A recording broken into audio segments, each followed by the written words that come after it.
Assalamualaikum warahmatullahi wabarakatuh. Sekarang kita guys lagi salat Idul Fitri. Salat Idul Fitri guys.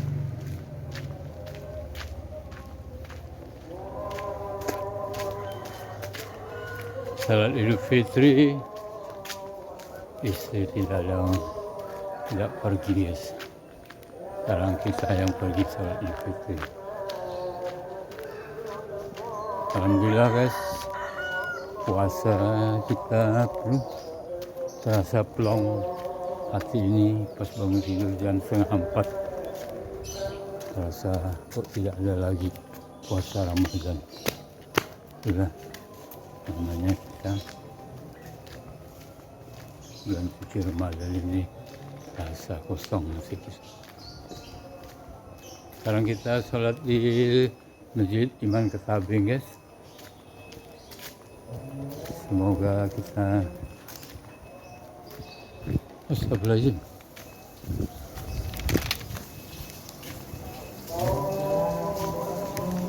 Cepat kali. Capek nih. Allahu Akbar.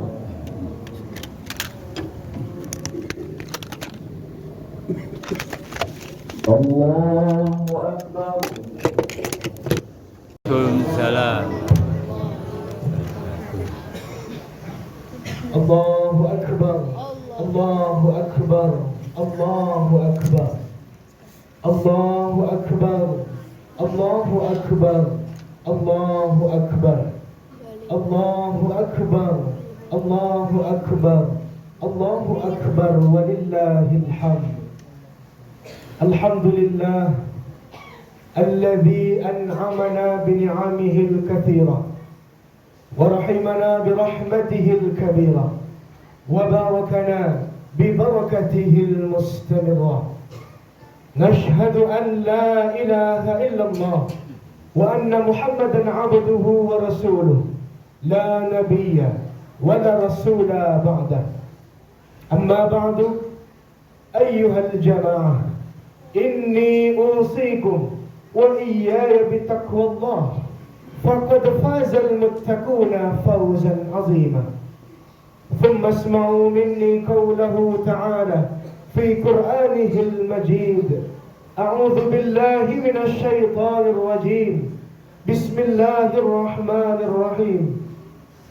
وما كان المؤمنون لينفروا كافة فلولا نفر من كل فرقة منهم طائفة ليتفقهوا في الدين ولينذروا قومهم إذا رجعوا إليهم لعلهم يحذرون.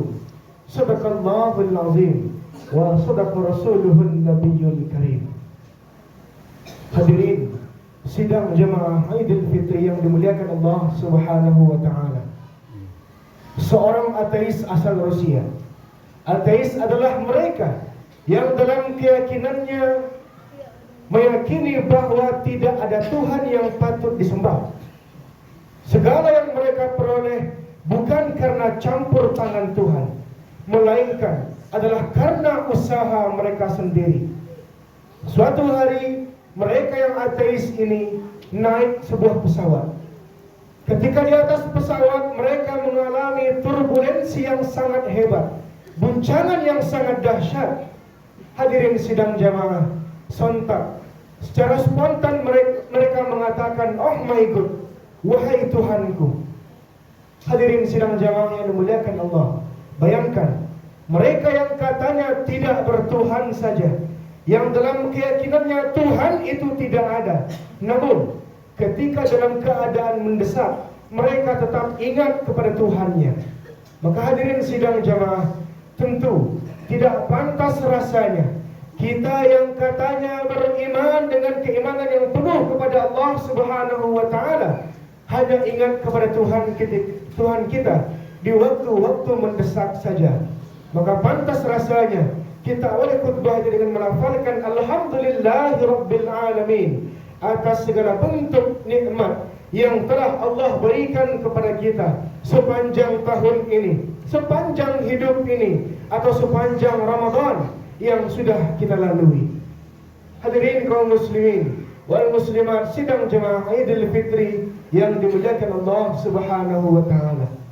Hari ini kita semua barangkali sudah ada yang berdoa belasan kali, puluhan kali dengan kata-kata minal aidin wal faizin, yang artinya adalah semoga kita semua menjadi hamba Allah yang aidin, yang kembali menjadi fitrahnya seorang hamba, yaitu dalam keadaan suci. Juga menjadi seorang yang faizin. Siapa faizin? Mereka yang menang dengan mendapatkan titel takwa, seperti tujuan seluruh orang-orang yang berpuasa.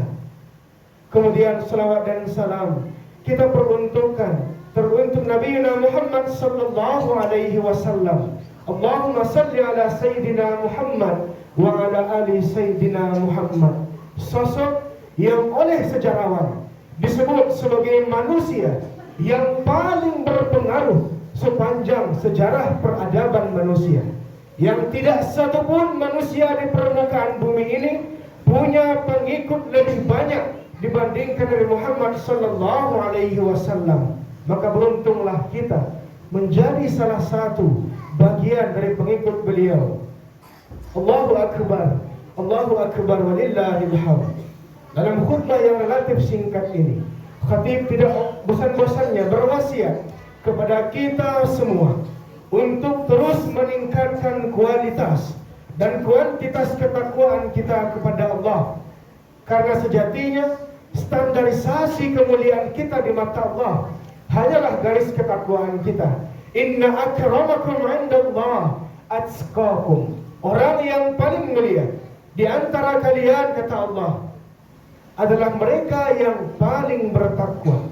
Maka tugas kita sebagai hambanya yang fana ini adalah terus menerus meningkatkan nilai takwa kita kepada Allah Subhanahu wa ta'ala. Hadirin kaum muslimin wal muslimat, sidang jemaah Idul Fitri yang dimuliakan Allah Subhanahu wa ta'ala. Dalam khutbah yang relatif singkat ini, kita akan berbicara tentang Islam dan Minangkabau. Hadirin para jamaah, ketika kita berbicara tentang Islam dan Minangkabau, keduanya adalah dua hal yang saling berhubungan, yang tidak bisa dipisahkan satu sama lain. Dalam pidato perpisahannya, mantan gubernur 2 periode Sumatera Barat, Profesor Irwan Prayitno mengatakan, orang Minang adalah orang Islam. Artinya, ketika ada masyarakat Sumatera Barat yang bukan penganut agama Islam, artinya mereka bukanlah orang Minang. Kalaupun mereka mengatakan punya suku, artinya mereka adalah Minang yang karena ada kawin silang di antara mereka. Barangkali menikah dengan orang Nias, menikah dengan orang Batak dan sekitarnya. Hadirin sidang jamaah yang dimuliakan Allah. Setelah itu, kita masyarakat Minangkabau identik dengan nilai-nilai keislaman yang sangat tinggi. Serta dari masyarakat Minangkabau, dari rahim bunduk kandung perempuan-perempuan Minangkabau, sudah lahir tokoh-tokoh ulama yang sudah mampu berbicara di level nasional atau bahkan internasional. Hadirin para jemaah yang berbahagia, 1890 seorang mufti di Masjidil Haram selama 25 tahun menjabat bernama Syekh Ahmad Khatib Al-Minangkabawi adalah seorang putra asli daerah Minangkabau ini, yang kemudian sidang jemaah menjadi guru dari dua orang tokoh fenomenal di negara kita ini, yaitu Kiai Haji Hashim Asy'ari dan Kiai Haji Ahmad Dahlan, yang hari ini dua organisasinya menjadi organisasi besar di Indonesia ini, yaitu Muhammadiyah dan Nahdlatul Ulama, yang kedua-duanya sidang jemaah berguru kepada salah satu putra Minangkabau, Syekh Ahmad Khatib Al-Minangkabawi. Yang kedua, 1940 terkenal seorang tokoh keislaman berasal dari tanah Kota Padang ini bernama Syekh Yasin Al-Fadani, bergelar Musnidud Dunia, tokoh yang dianggap sebagai gurunya, ulama hadis di seluruh antero negara ini, di antero dunia ini pada masa itu, juga orang Padang. Hadirin sidang jamaah yang dimuliakan Allah. Yang ketiga, ada tokoh fenomenal yang sangat terkenal yang oleh Al-Azhar University Kairo, Mesir dinobatkan sebagai doktor honoris causa pertama yang berasal dari luar tanah Afrika dan Eropa. Beliau adalah Buya Hamka yang hari ini kisahnya diangkat ke layar lebar. Dan lagi-lagi sidang jamaah yang dimuliakan Allah, beliau adalah putranya Minangkabau, berasal dari tanah Maninjau. Kemudian sidang jamaah yang dimuliakan Allah, ada nama Inyek Canduang atau Syekh Sulaiman Ar-Rasuli, pendiri Perti, salah satu organisasi besar di Indonesia ini. Serta ada nama-nama besar lainnya yang sudah mampu berbicara di level nasional maupun internasional. Sidang jamaah yang dimuliakan Allah, hadirin para jamaah yang berbahagia, tahun lalu 2022 salah seorang mahasiswa Universitas Gadjah Mada Yogyakarta melaksanakan sebuah penelitian kepada 1.000 orang responden dengan satu pertanyaan yang sama. Manakah di Indonesia ini provinsi yang paling Islam? Maka jawaban orang-orang dari 1.000 orang tadi, yang paling banyak urutan pertama adalah provinsi Aceh. Wajar saja, karena tanah Indonesia yang pertama kali diinjak oleh tokoh-tokoh penyebaran agama Islam adalah tanah Aceh, Nangro Aceh Darussalam. Yang kedua adalah provinsi Jawa Timur yang terkenal dengan istilah negeri sejuta santri, yang setiap desa, setiap dusun di Jawa Timur punya satu pondok pesantren, yang juga merupakan kampung dari mantan presiden kita yang sangat fenomenal, Kiai Haji Abdurrahman Wahid. Dan yang ketiga sidang jamaah yang dimuliakan Allah adalah provinsi Sumatera Barat, provinsi yang kita tempati ini, yang terkenal dengan sebuah slogan, adat basandi syarak, syarak basandi kitabullah. Singkatnya sidang jamaah yang dimuliakan Allah, provinsi kita, daerah kita masih dianggap sebagai salah satu daerah dengan kekuatan Islam yang masih mumpuni. Hadirin sidang jamaah Aidil Fitri yang dimuliakan Allah Subhanahu wa taala. Artinya, dengan sekelumit sejarah yang kita sampaikan tadi, kita sebagai masyarakat keturunan Minangkabau sangat berbangga rasanya bisa menjadi seorang pribadi muslim yang lahir dari rahim-rahim Bundo Kanduang yang berasal dari keturunan Minangkabau. Tapi ketika diajukan pertanyaan kepada kita hari ini, bagaimana Islam di Minangkabau hari ini? Masihkah kuat seperti zamannya Buya Hamka, seperti zamannya Profesor Ki Haji Safi'i Ma'arif dan tokoh-tokoh Islam lainnya? Maka sidang jamaah, untuk menjawab pertanyaan besar ini, ada 3 fakta besar yang perlu kita angkat ke permukaan. Pertama, Desember 2019, ketika ditemukan di salah satu pesta perkawinan di tanah Pasaman Barat, ternyata sidang jamaah, anak Daro Jomarapulai yang disandingkan di hari itu, di tempat itu, kedua-duanya adalah 2 orang yang berjenis kelamin yang sama, kedua-duanya laki-laki. Lanjutan dari itu sidang jamaah yang dimuliakan Allah, 2020 awal, ketika salah satu mahasiswa UI melaksanakan sebuah survei dengan liputan6.com tentang manakah provinsi di Indonesia dengan percepatan pertumbuhan LGBT terpesat di Indonesia, maka hadirin sidang jamaah, ternyata di tahun 2019, di sepanjang tahun itu, provinsi Sumatera Barat dinobatkan sebagai urutan pertama dengan provinsi sebagai pertumbuhan LGBT tercepat di Indonesia. Puncaknya sidang jemaah, sepekan menjelang virus COVID masuk ke Indonesia, ada sekelompok orang yang menyuarakan agar dilegalkannya LGBT di tanah air ini, agar dilegalkannya pernikahan sesama jenis di tanah air ini. Laki-laki menikah dengan laki-laki, perempuan kawin dengan perempuan. Waria diizinkan di Indonesia ini. Mereka melaksanakan sebuah demo besar di depan istana DPR. Hadirin sidang jemaah, masalahnya adalah yang menjadi orator, pimpinan mereka adalah anak dari salah satu wakil bupati aktif di Sumatera Barat tahun itu. Hadirin sidang jamaah yang dimuliakan Allah, kesimpulannya adalah bahwa hari ini LGBT di tanah Minangkabau sudah benar-benar terang-terangan muncul ke permukaan. Ini fakta yang pertama. Yang kedua, di salah satu masjid jami' di Batu Sangkar, sepekan menjelang Ramadan 2022, seluruh masjid sekitarnya sudah mengumandangkan azan Jumat. Namun sidang jamaah, di masjid jami' di Batu Sangkar ini tak kunjung orang azan Jumat. Ternyata setelah ditelusuri, khatib yang terjadwal hari itu mengalami kecelakaan di Pariangan. Beliau adalah Ketua MUI Kota Padang Panjang, Buya Zulhamdi LCMA. Beliau yang terjadwal hari itu tidak bisa hadir ke masjid jami' tadi untuk menjadi khatib Jumat.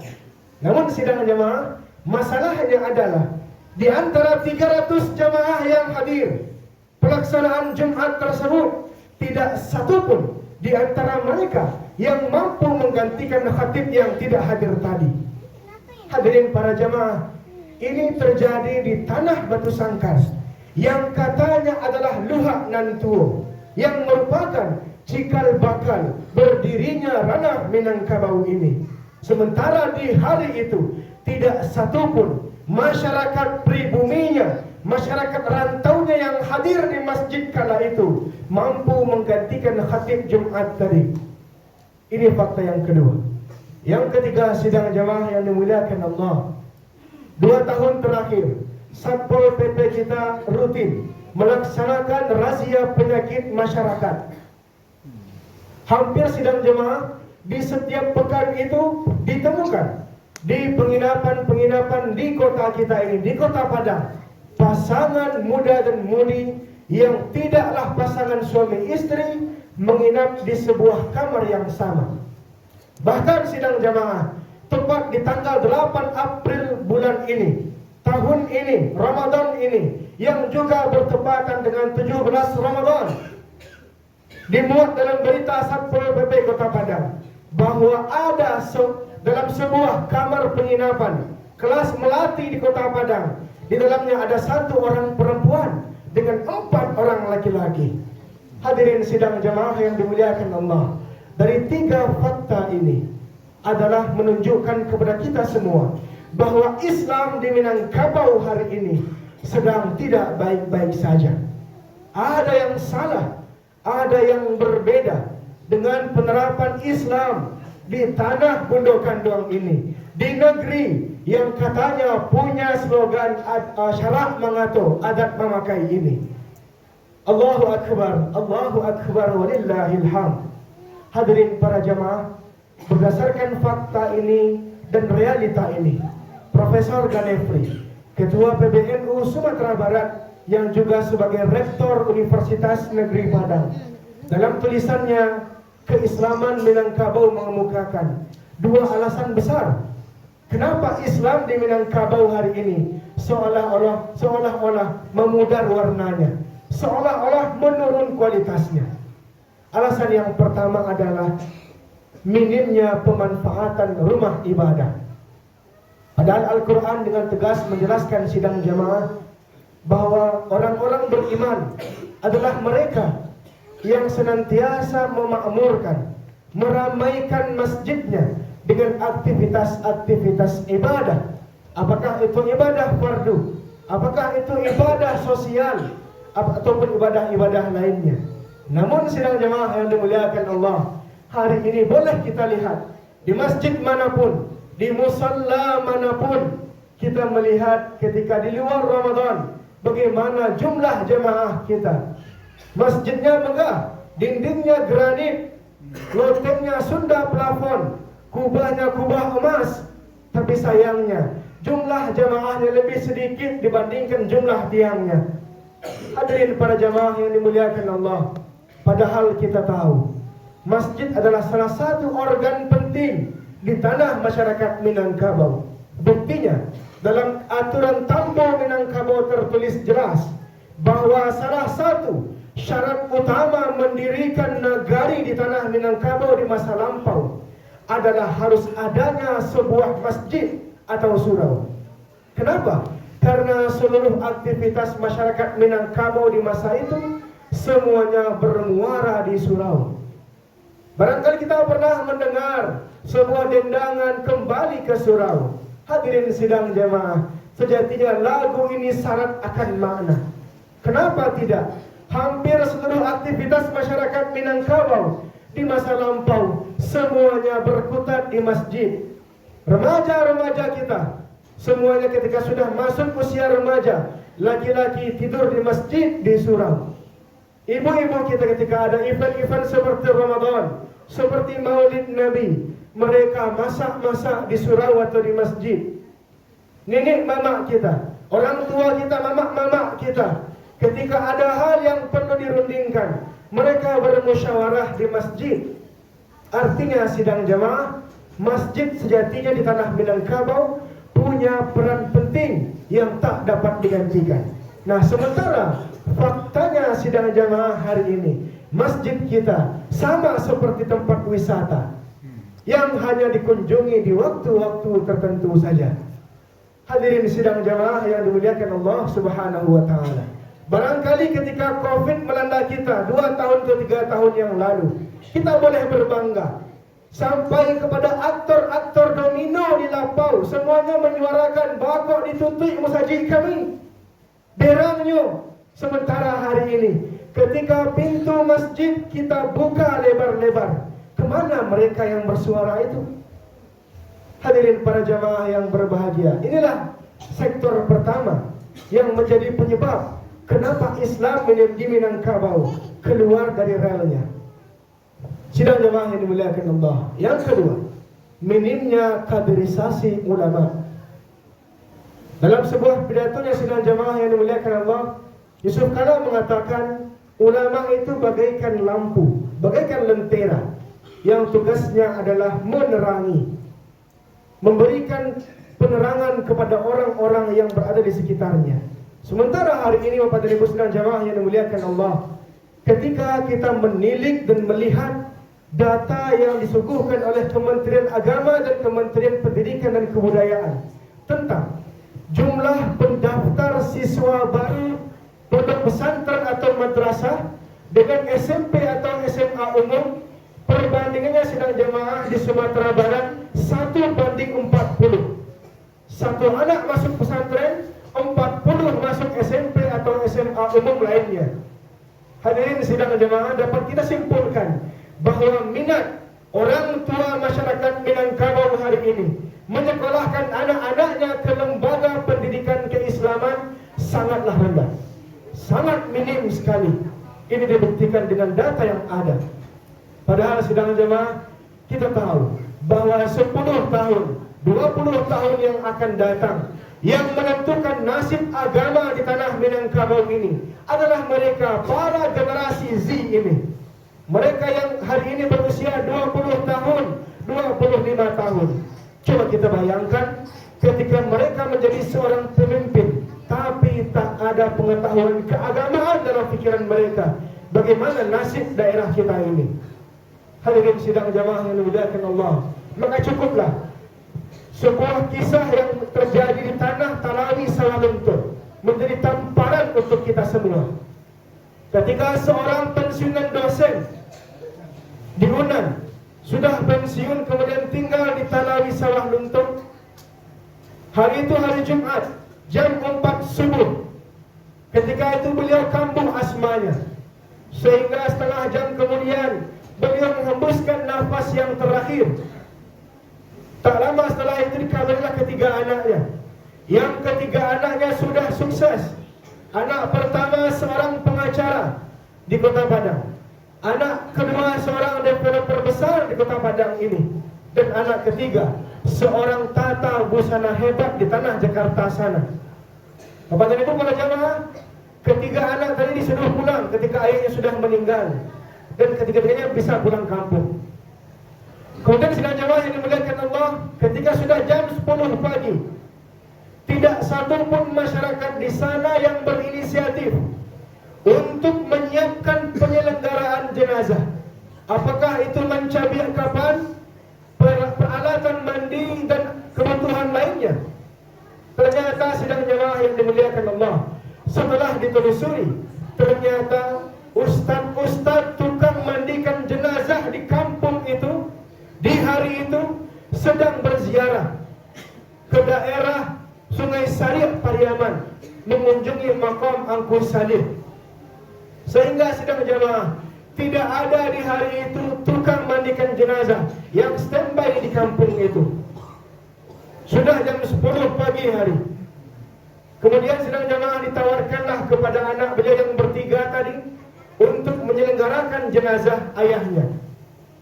Hadirin para jamaah, sehingga mereka tidak bisa berkata apapun. Kenapa? Karena mereka tidak bisa, bahkan barangkali tidak pernah melihat bagaimana prosesi menyelenggarakan jenazah. Sehingga sudah heboh masyarakat di hari itu. Tidak ada tukang mandikan jenazah yang bisa hadir ke tempat itu di hari itu, di jam itu. Sudah jam 11 hari. Sudah heboh jemaah, sudah heboh masyarakat. Datanglah sebuah travel dari Pariaman. Turunlah dari travel tadi seorang anak yang masih berusia 14,5 tahun. Yang setelah ditelusuri sidang jamaah, anak ini ternyata seorang santri di pondok pesantren Madrasatul Ulum di Lubuk Pandan di Pariaman. Masih kecil, 14,5 tahun. Yang namanya sudah masyarakat sudah panik, sehingga kebetulan ada mamahnya di antara klien yang hadir. Ditawarkanlah kepada anak tadi, "Oh Iwang, banyak kalau yang menyelenggarakan jenazah apa kok?" Bapak dan Ibu sidang jamaah, apa tanggapan anak tadi? Dia langsung sing-singkan dengan bajunya. Dia yang pimpin prosesi mencabik kapan, memandikan jenazah, sampai di akhir mentalkinkan mayat setelah dimakamkan. Bapak dan Ibu para jamaah yang dimuliakan Allah, bayangkan, andai saja tidak ada anak tadi pulang kampung, siapa yang akan memandikan jenazah si bapak tadi? Hadirin sidang jamaah yang dimuliakan Allah Subhanahu wa taala. Artinya, keberadaan anak kemenakan kita yang tahu akan ilmu agama adalah sesuatu yang vital di tengah-tengah keluarga kita. Maka inilah dua hal, dua perkara yang perlu kita perhatikan kembali dan kita perbaiki di tanah Minangkabau.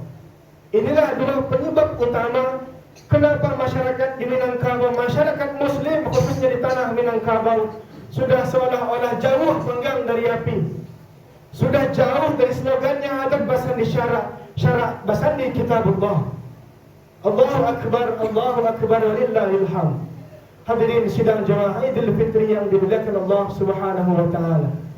Intinya adalah untuk mengembalikan Islam kepada kejayaannya di tanah Minangkabau. Ada dua sektor, ada dua perkara yang harus kita perbaiki.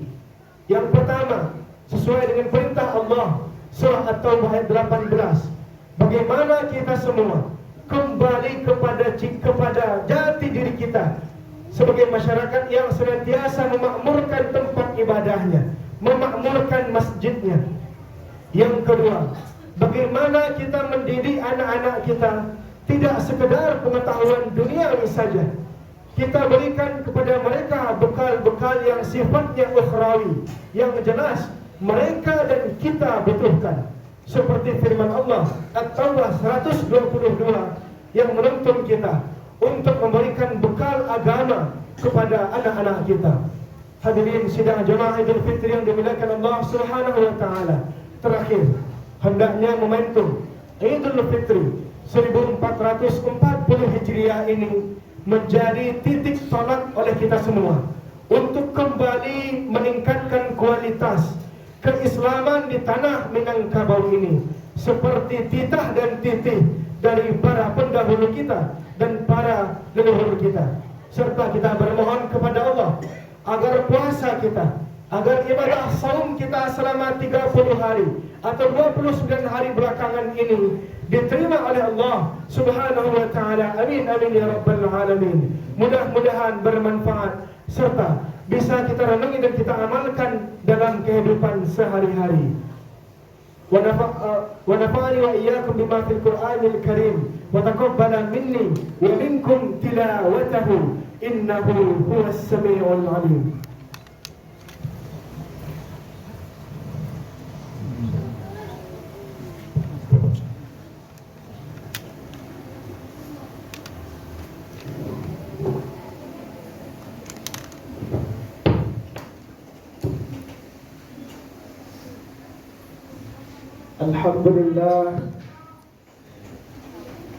الحمد لله الذي دعونا إليه أن نكون من العائدين والفائزين، ونشهد أنه لا إله إلا الله وأن نبيه محمد خاتم الأنبياء والمرسلين. أيها الجمهور الكريم، أوصيكم وإياي بتقوى الله، فقد فاز المتقون فوزا عظيما. ثم اسمعوا مني قوله تعالى في قرآنه العظيم: أعوذ بالله من الشيطان الرجيم، بسم الله الرحمن الرحيم، إنا أعطيناك الكوثر فصل لربك وانحر إن شانئك هو الأبتر. وقال في آية أخرى: إن الله وملائكته يصلون على النبي يا أيها الذين آمنوا صلوا عليه وسلموا تسليما. اللهم صل على سيدنا محمد وعلى آل سيدنا محمد كما صليت على إبراهيم وعلى آل إبراهيم، وبارك على سيدنا محمد وعلى آل سيدنا محمد كما باركت على إبراهيم وعلى آل إبراهيم في العالمين إنك حميد مجيد. اللهم اغفر للمسلمين والمسلمات والمؤمنين والمؤمنات الأحياء منهم والأموات، وتابع بيننا وبينهم بالخيرات. رب اغفر وارحم وأنت خير الراحمين. اللهم أصلح لنا دنيانا التي فيها معاشنا، وأصلح لنا آخرتنا التي إليها معادنا، وأصلح لنا ديننا الذي هو عصمة أمرنا. اللهم يا ذا الجلال والإكرام اجعلنا من عبادك العائدين والفائزين. اللهم تقبل منا جميع عباداتنا في هذا الشهر الكريم. اللهم تقبل منا جميع عباداتنا إنك أنت السميع العليم. ربنا هب لنا من أزواجنا وذريتنا قرة أعين واجعلنا للمتقين إماما. ربنا ظلمنا أنفسنا وإن لم تغفر لنا وترحمنا لنكونن من الخاسرين. ربنا آتنا في الدنيا حسنة وفي الآخرة حسنة وقنا عذاب النار. عباد الله، إن الله يأمر بالعدل والإحسان وإيتاء ذي القربى وينهى عن الفحشاء والمنكر يعظكم لعلكم تذكرون. ولذكر الله أكبر. الله أكبر الله أكبر ولله الحمد. السلام عليكم ورحمة الله وبركاته. وعليكم السلام.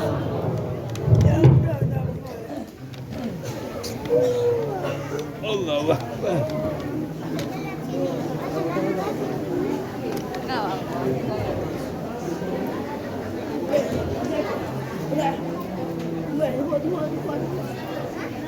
Allah sorry. Allah marbatin.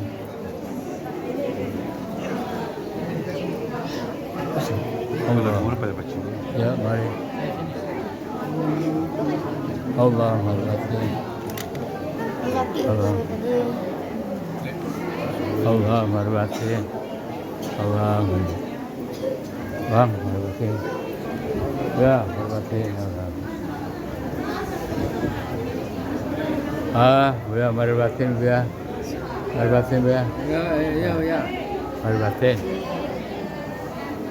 Kamera Bang, kan? ya bang, mari batin bang. Gimana bang, sehat?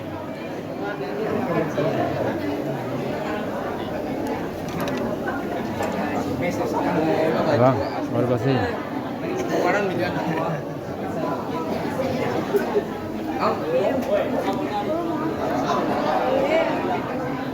Sudah habis salat Idul Fitri dan salam-salaman dengan sesama. Mohon maaf lahir batin.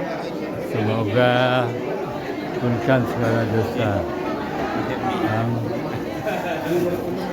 Ustaz, terima kasih. Mari batin. Mari batin bang. Mari batin. Mari batin. Oh, pamit ya. Mari batin. Mari batin. Mari batin paman. Nah, maaf. Ya, sama baju. Kue. Ini ada kue sekali makan. Jangan lupa bacalah makan kuenya. Makanlah makan yang mau makan. Ibu-ibu lihat ibu-ibu.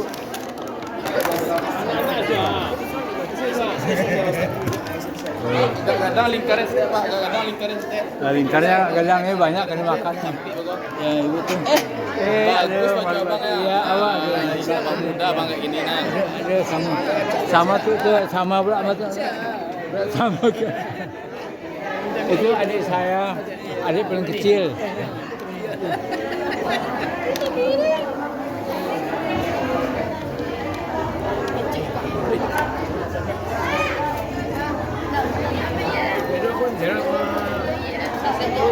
Buka anunya ni.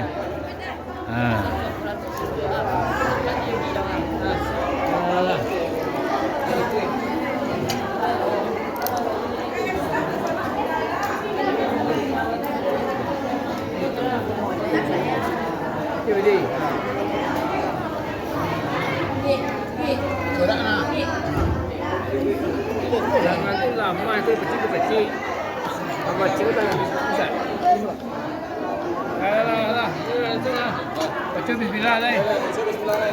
Kalau balik lagi lah. Kalau melakukan itu lah.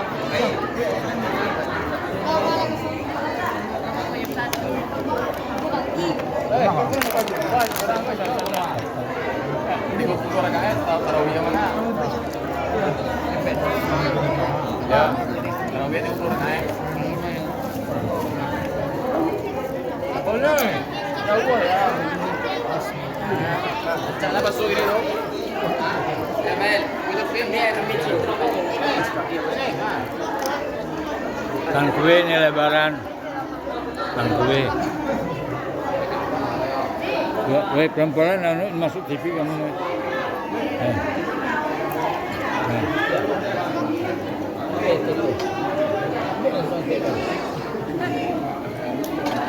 Perempuan ada. Perempuan nggak ada,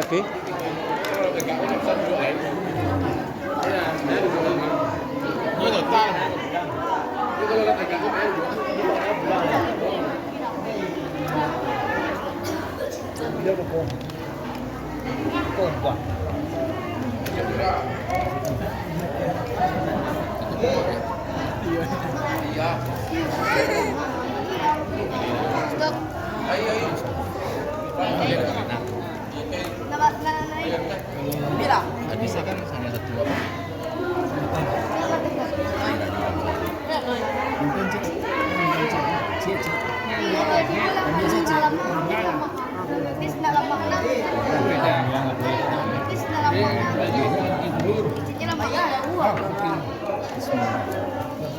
Barangkali baca bismillah.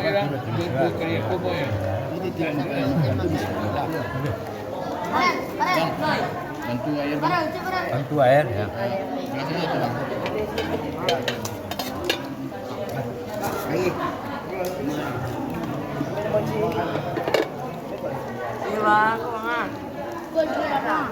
Baret.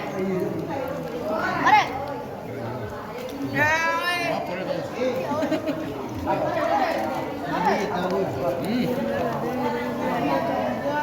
Pelan-pelan jangan berebut.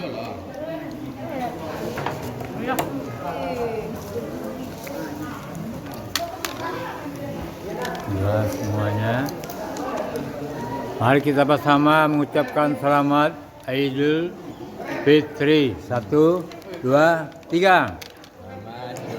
Selamat Idul Fitri. Mohon maaf lahir dan batin. Yuk ulang lagi. Selamat Lebaran. 1444. Hah? 1444. 1444 Hijriah.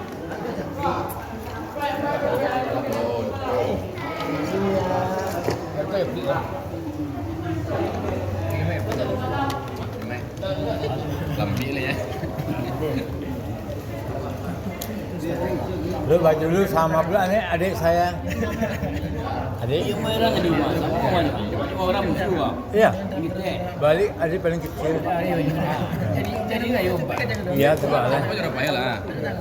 Ya itu lah. Sama beli ya. Ya adik saya. Adek oh Apa Pak kok? Pak apa di baju Pak ada apa itu?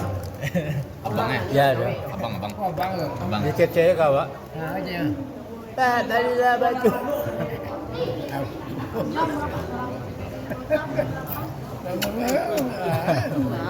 Ustaz, ini Ustaz ini.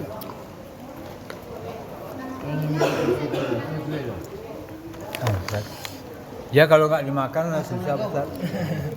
Waalaikumsalam.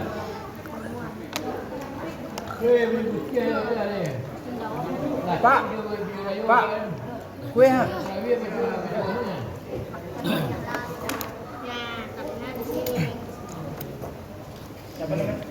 Hindi ko ito.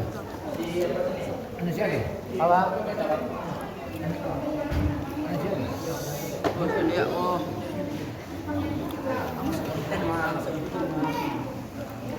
Oh, jadi rayu kan ya? Jadi rayu Pak. Orang rayu ko tawag. Orang sulat tarawih ya. Ya. Pinyo lang. Tapi sekali ya. Paman, pwede minta talaga ng perubahan. Talaga ng perubahan. Talaga ng perubahan saya. Memang kadang na. Apa yang berubah kencing di tempat sini? Akan ada mak. Bang, alun lalu ada mak. Apa ya? Alun lalu ada. Alun. Dia berubah lah kencing dalam tempat tidur. Ha?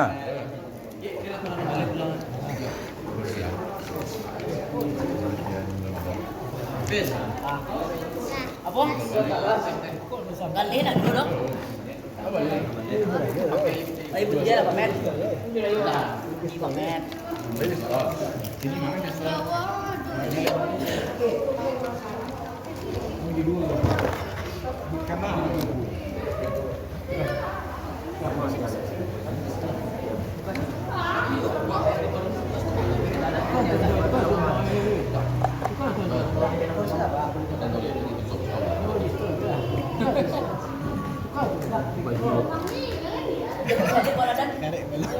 Kakak ketua. Bang, palanya hilang. Oh ini lah. Ah ya, nunduk sedikit. Coba kertas dia foto. Kakak ketua.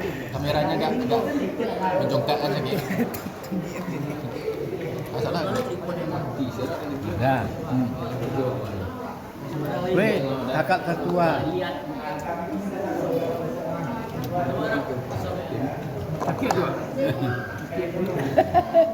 Yes. Celik lu, celik. Hai. Dia mah ada yang nggak masuk, Biko nanti kalau ada yang masuk ke YouTube.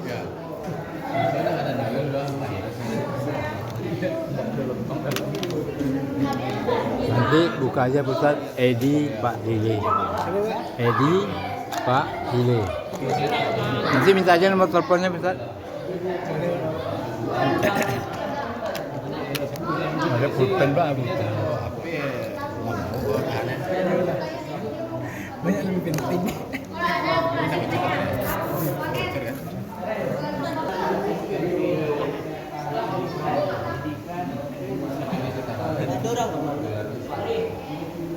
Yang kan saya kalau suruh kamu.